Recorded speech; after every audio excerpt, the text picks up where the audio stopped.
So friends, in chapter number 7, let's continue for the topic called transformer. One of the very important topic, exam point of view से also and useful in our daily life also. We use it a lot. चलो देख लेते हैं क्या चीज़ है.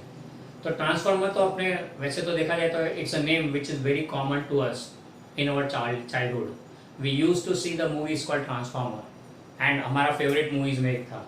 Okay यहाँ पे ये कॉन्सेप्ट वो ट्रांसफार्मर का नहीं है, it is something different.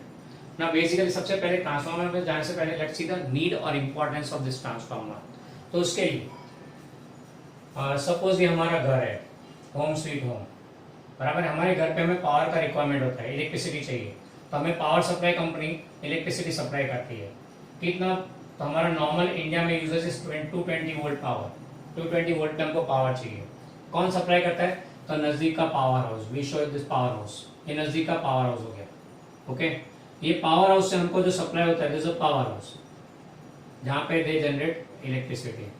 The electricity board generates electricity. यहाँ से हमें सप्लाई करते हैं ओवरहेड केबल से. ये ओवरहेड केबल बड़े बड़े खंभों पे लगाया हुआ. You might have witnessed it while moving on the road. You might have found such big, huge towers on which the cable wires are passing. बराबर है. Now, the electricity is generated here at 220 volt. क्योंकि हमें supply 220 volt का चाहिए, तो यहाँ पे 220 volt पे जनरेट होगा and it is supplied to us. Now, this cable, power cables have some resistance. So here heat will be generated I square RT. And ये heat जो होगी जनरेट होगी वो डिसिपेट हो जाएगी. बराबर है. दिस हीट विल डिसिपेट, यानी ये ओहमिक लॉस है, पावर लॉस हो रहा है. यानी यहाँ से जो भी एनर्जी भेजी जाती है उसमें से हमें जो पहुंचती है उसमें काफी पार्ट लॉस हो जाता है.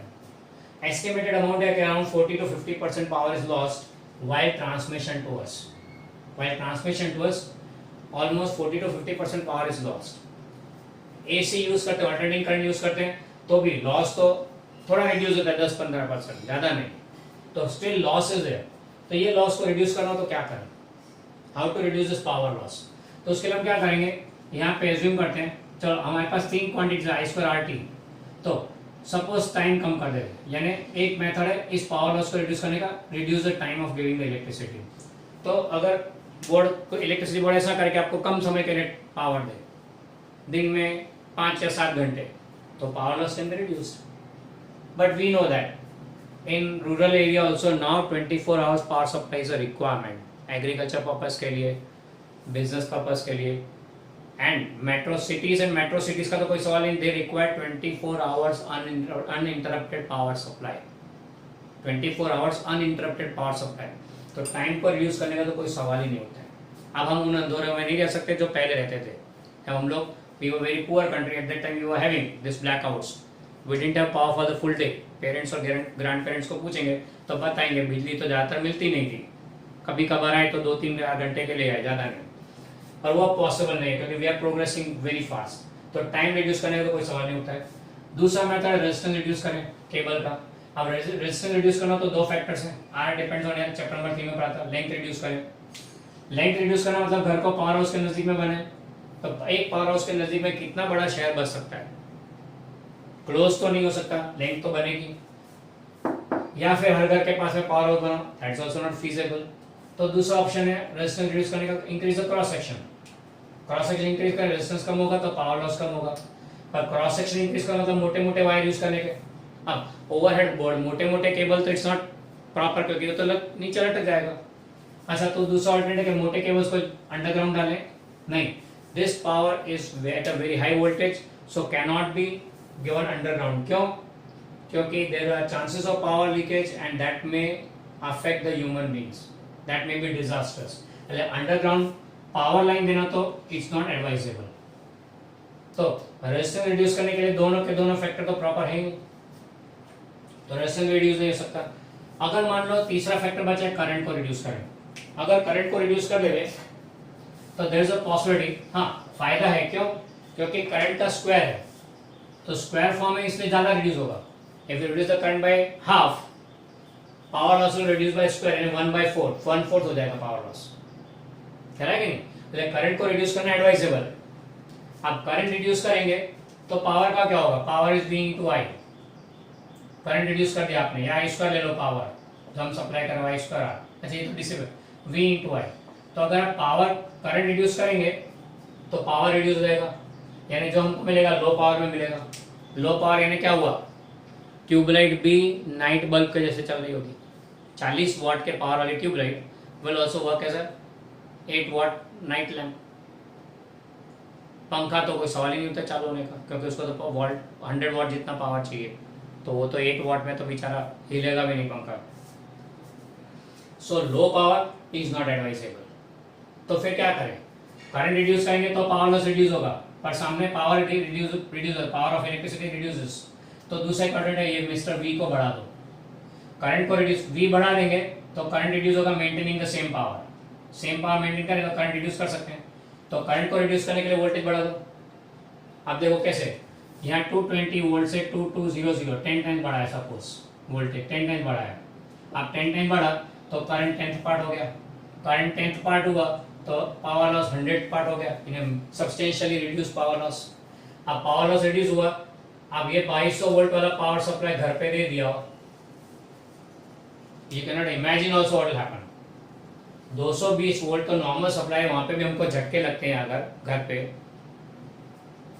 तो जो सप्लाई यहाँ पे हम जो देखते हैं नॉर्मली खंभों पे नीचे लिखा होता है 440 वोल्ट 440 वोल्ट, डेंजरस का मार्क होता है, वो खोपड़ी का मार्क होता है, वहां पे 440 पे भी टच करना डेंजरस है। तो 2200 वोल्ट अगर घर पे डायरेक्ट दे दिया हो तो घर जल के राख हो जाएगा, इसलिए एडवाइजेबल नहीं है, इसे इधर रिड्यूस करना पड़ेगा। तो वोल्टेज को यहाँ इंक्रीज करें या रिड्यूस करें, अगर ऐसा हो सकता है तो फिर हमारा काम हो जाएगा पावर लॉस रिड्यूस करने का। तो इसमें हमको कौन हेल्प करता है, इंक्रीजिंग वोल्टेज और डिक्रीजिंग वोल्टेज, दैट्स ट्रांसफार्मर। तो transformer is a device which transforms and converts voltage from a lower value to higher value to a lower value. It converts the voltage from lower value to higher value to lower value. ये काम transformer का है। तो इधर देख लीजिए दो type के ट्रांसफर हो गए, एक इंक्रीज करता है दूसरा डिक्रीज करता है। तो we have 2 types of transformers, 2 types. कौन से 2 टाइप, एक step up transformer, step up transformer. अब ये स्टेप अप ट्रांसफार्मर क्या करता है, इट इंक्रीजेस वोल्टेज, ये वोल्टेज को इंक्रीज करता है। कहां पे चाहिए इसका रिक्वायरमेंट, पावर हाउस पे। दूसरा आता है स्टेप डाउन ट्रांसफार्मर, ये स्टेप डाउन ट्रांसफार्मर क्या करता है, वोल्टेज को डिक्रीज करता है। कहां जरूरत पड़ेगी, हमारे घर पे।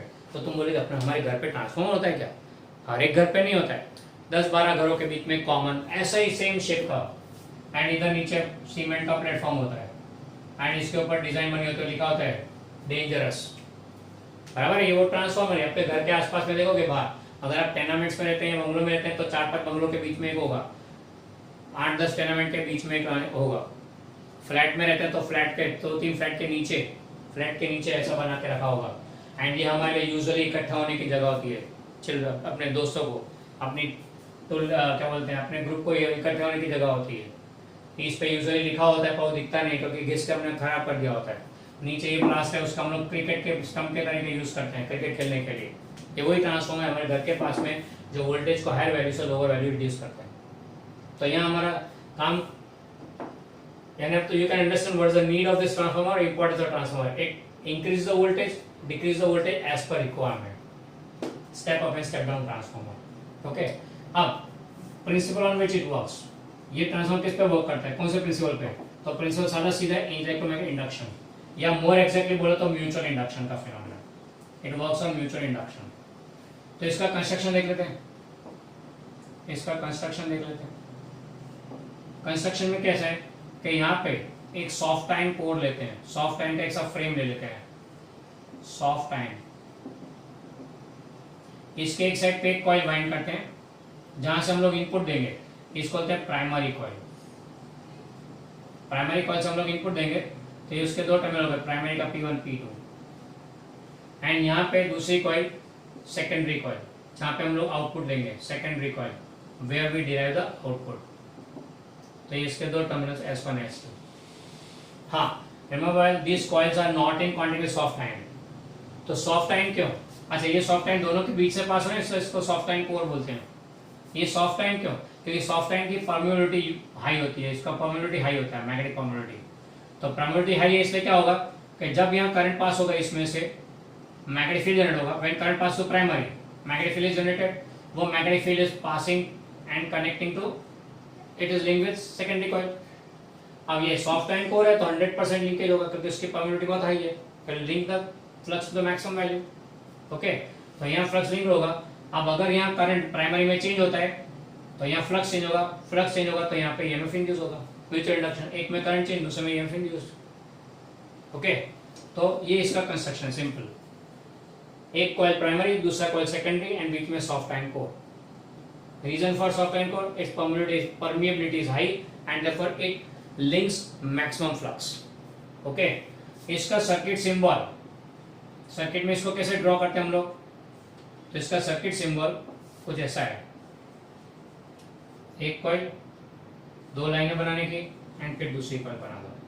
ये P1 P2 हो गया जहाँ पे आप इनपुट देंगे प्राइमरी कॉइल, एंड ये S1 S2 हो गया जहाँ पे आप आउटपुट लेंगे, ये सेकेंडरी कॉइल। सर्किट में भी show by this way. Okay, ये हो गया रिगार्डिंग कंस्ट्रक्शन। चलो अब इसका वर्किंग देखते हैं।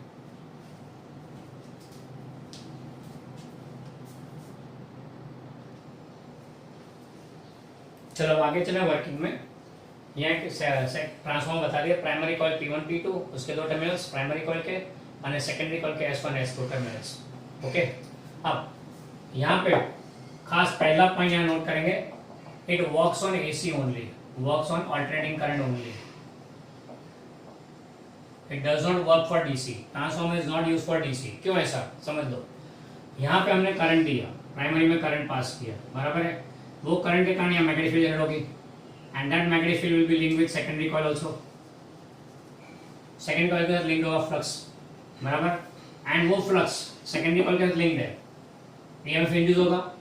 हाँ, कंडीशन क्या, फ्लक्स को चेंज होना कंपलसरी है, चैप्टर नंबर 6 में पढ़ा है, flux changes then only EMF is produced. अब यहाँ अगर डीसी अप्लाई किया होता, डीसी अप्लाई करते तो steady current, steady flux linkage, steady flux, no change, no EMF induced. तो डीसी लेंगे तो करंट मिलेगा, फ्लक्स मिलेगा, फ्लक्स यहाँ भी लिंक्ड होगा, पर आउटपुट में नथिंग विल बी आउट, क्योंकि फ्लक्स चेंज ही नहीं हो रहा है ना। अगर यहाँ एसी देते हैं ऑल्टरनेटिंग करंट, तो जो करंट आ रहा है वो फ्लक्स प्रोड्यूस करता है, वही फ्लक्स सेकेंडरी के साथ लिंक्ड है, पर ये करंट कंटिन्यूसली चेंज हो रहा है। एसी में ऑल्टरनेटिंग करंट है तो करंट की value continuously changes, we know that it has a property of changing value. तो इसकी करंट की वैल्यू कंटिन्यूसली चेंज होगी तो फ्लक्स की वैल्यू चेंज होगी, फ्लक्स की वैल्यू चेंज होगी तो यहाँ पे भी फ्लक्स चेंज होगा, फ्लक्स चेंज होगा तो यहाँ पे EMF will be induced. Okay, तो एसी में करंट की वैल्यू वेरी हो रही है इसलिए ईएमएफ इंड्यूस हो सकता है, डीसी में तो स्टेडी करंट होता है। आप आर्गुमेंट दे सकते हैं कि we can take a DC which value is varying. कैसे, रियोस्टेट लगा दो, मूव करते रहो उसको, तो करंट चेंज होता रहेगा डीसी का वैल्यू, तो वेरिंग डीसी हो तो बराबर है, if it is a varying DC then it's fine, बराबर है, rather than varying DC take an AC, AC पे ज्यादा अच्छा चलेगा ये, बराबर है। तो ट्रांसफार्मर का बेसिक वर्किंग एसी पे ही होता है। चलो उसके अंदर चलते हैं आगे मैथमेटिकल पार्ट में। Magnetic flux linked with primary coil, primary coil का लिंक फ्लक्स φ1 किस पे डिपेंड करेगा, तो depends on N1, number of turns in primary. Flux किस पे डिपेंड करेगा, जितने ज्यादा टर्न्स होंगे ज्यादा flux. Similarly magnetic flux linked with secondary coil, let's say φ2 will be proportional to N2, number of turns in secondary coil। Okay, therefore अगर ratio लेते हैं φ1/φ2 will be equal to N1/N2। क्यों, क्योंकि दोनों में कोर सेम है ना, तो ये आएगा रिलेशन। इसके वजह से φ2 is equal to N2/N1 into φ1, यानी क्या लेंगे हम लोग, φ2 is equal to N2/N1 into φ1, ये मिला। ओके, अच्छा further differentiating both sides with respect to time, time के रिस्पेक्ट में डिफरेंशिएट करते हैं यहाँ पे, तो लेफ्ट साइड पे dφ2/dt is equal to N2/N1 तो कांस्टेंट है, फ्लक्स चेंज होगा करंट के कारण, नंबर ऑफ टर्न्स तो चेंज नहीं होते, तो कांस्टेंट बाहर आ गया, d/dt ऑफ φ1। अब according to Faraday's law EMF induced is given as dφ/dt minus sign के साथ, बराबर है।